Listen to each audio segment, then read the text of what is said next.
lot of times when leaders are working on changing one of their mindsets, behaviors, or communications, they will wait for a big thing to use that in. For example, if I said, oh, I want to ask better questions, I might have a tendency to say, well, I'm going to wait to ask better questions until I get into this meeting with the board, or until I get into this meeting with the president and these other vice presidents of the company.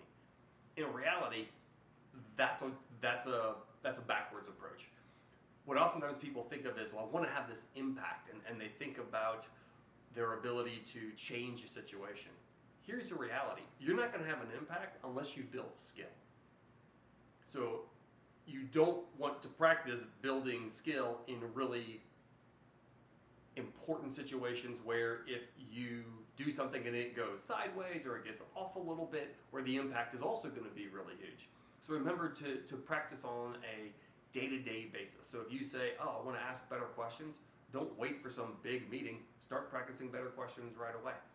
What that does is it gives you a chance to really build up your ability, build up your range, build up your depth of question asking ability, so that when you get into those more important, higher stakes conversations, you're confident that you'll be able to deliver.